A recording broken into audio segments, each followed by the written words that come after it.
This figure is great, so great I'll be doing some cell shading. Last time I did cell shading, you guys seem to like it a lot, so let's bring it back and do Venom this time. Let's get started. If you're on the edge about getting this figure, think no more, dude. This is a great figure. I just don't like the purpleness or the shininess of it. That's why I'll be doing the cell shading, so I can just simplify and give it more of a dynamic lines within the sculpt. But first, let's plan out the line work. Look, dog, ever since the last time, I learned a lot. Okay, let me just try to phrase it so you can understand it, so you can have the same idea as I did. Okay, the way I visualize it is one set of directional light from the top. You have those high points marked down. Now it's up to you to make those high points look cool.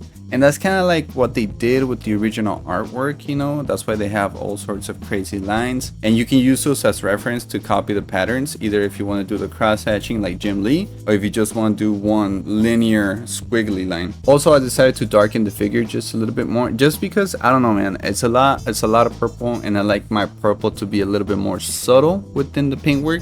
So I plan on darkening the figure, and that way also I can make the purple line work pop even more. Because if you think about it, trying to make purple on purple pop is just there's a lot of peace, pop, but you know, you get the idea, you get the gist of it, right? You know, it makes sense. I don't know, let's keep going. We have the guide. Let's go ahead and prep this figure, but first let's clean my desk.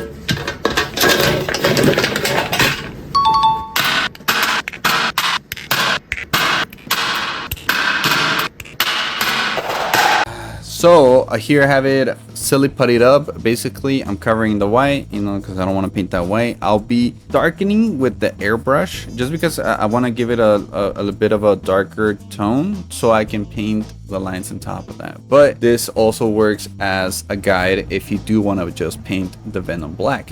Because I've seen that custom a lot. People just want to paint it black. But dude, just wait. Mass Toys is going to release the black version soon enough, okay? They already sold a bajillion of these. Just wait it out. And here I have it already taken off the masking, and then here we have the dark colors. It's just darker in general, dark purple. You can still see a little bit of it pop through, but you know, in general it's just darker. Okay, now that we have a blacker Venom, we can start with the line work. Here I have the guide.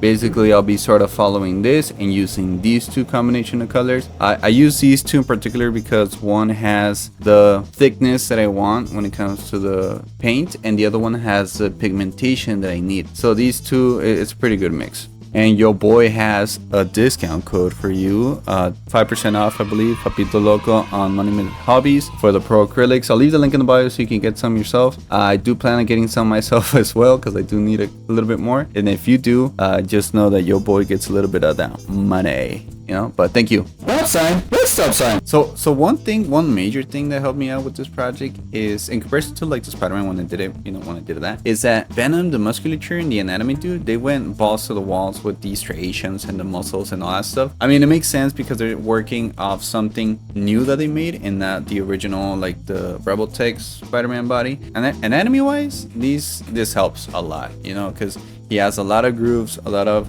volume within the muscle, and that's where your creative artisticness comes out, because that's where you decide to do the type of patterns you want to do.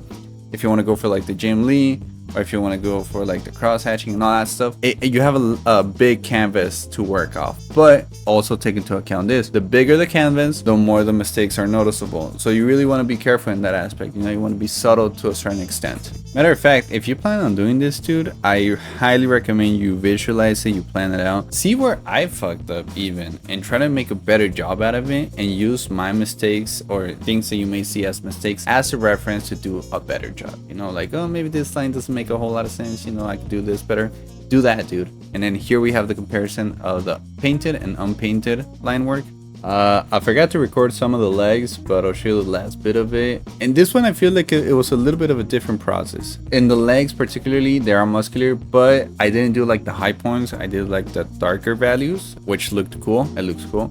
And then for the actual calves and shins, I did the high values, which still looks cool. I don't know, it just makes sense in my head. I copied more of the older Spider-Man design when I went for it, you know. Look, if you're gonna do this, dude, if you're thinking about doing customs and stuff, don't start with something big. Do something small. Build your way up, gather the skills, get the knowledge, the basic understanding, the lingo, what's the dry brushing, what's thinning your paints and all that stuff, and then tackle a small project. And even that project, dude, it might be total ass, but at least you tried it out and now you know more than somebody who didn't freaking do it. Okay, for something like this, I would highly recommend you wait it out. You really don't want to spend the 50-60 bucks and then mess this up. So just do something cheap. If you can make something cheap look good, then you are slowly building up that knowledge into tackling something bigger like this. So just my recommendation, take it slow, bud. Okay, you ain't gotta rush, you're dragging. Here we have the chest and the arms. It's looking so exquisite. Let's keep going. Hello, sorry to interrupt the video. Thank you for watching.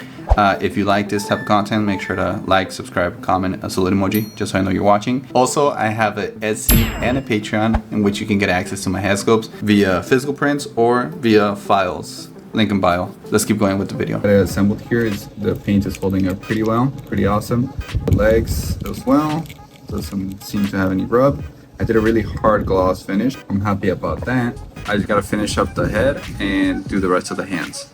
So when it came to actually painting the head, you're kind of following the same rules, but twisting them just a little bit, just because technically you're still using the directional light, and logically it will be the top of the head, right? But you don't want to do the whole dome, and you don't want to do like one big old bulb of light or color on the top of the dome. You want to do like the front half, and in that front half you don't want to do the full front half. You only want to do a little bit of lines, so you get the idea that there's light reflecting off the dome. You know what I mean? It's kind of like it just looks cool at the end of the day. Same thing with the tongue, okay? Because you know the top is gonna be the highest value, but again, you don't want to go for like the full-on splatter of red within the tongue. You want to go for those cool lines, so you can sell the idea that there's like a nasty texture, nasty reflections of the light popping through the tongue. I don't know, you know what I mean, dog. Okay, shut up. Okay, so here I'm just about done. The thing is, as in comparison to when I did this one, which I only did one solid color, I want to do like maybe like a lighter color, right? Maybe like a little bit of a pinkish hue, but ever so slightly, so it's subtle and it doesn't look pink and primarily looks purple. So I think what I'll do is, instead of mixing this purple, I'm gonna just go for this color primarily, and then I'm gonna just slightly touch up on it. I'll show you right now. You probably see the difference. So the pink, when it came to the pink, I didn't redo the whole purple area. I just did a little bit of the high points within the purple, just to give it the variation, you know. And also, dude, I could highly recommend you invest into a food dehydrator, because it saved me a whole lot of time when it came to the paint rubbing. I didn't, if you believe me or not, but in this figure, no sanding. Okay, it was all gloss finishes. And because the food dehydrator, the way it works is that it takes the moisture out of your paint, your gloss, your whole thing, so it just like it solidifies and dries it super well, you know. So highly recommended. And just as a little bit extra, the thing is, I don't like this Eddie Brock head sculpt. I feel like it's a little bit flat, so I reworked this Omni-Man I was working on a King in Black version, and then I'll be showing you how I paint it. So here I got a bunch of washes. I got yellow, red, purple, blue, and then basically after I do all those washes, I'll be covering it with tan flesh from PRO-ACRYL on the airbrush, and that basically will cover everything up and give it more of a smooth, natural transition from the darker resin, you know. So let's get started. And now that I have everything painted, the hair wasn't final, let me go and show you the end result of this cell shading Venom.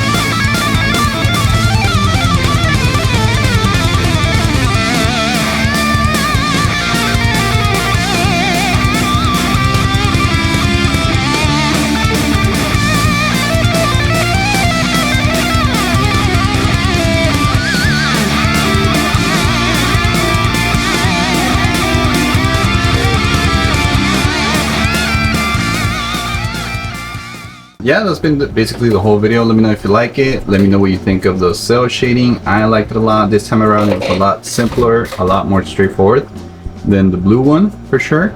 But I liked it. I feel like there's a lot more potential within the anatomy of the sculpt. But yeah, man. Oh fuck. Leave a comment, like, salute emoji, all that stuff. Subscribe, follow for more, and let me know which one I should do next. Thank you. Bye.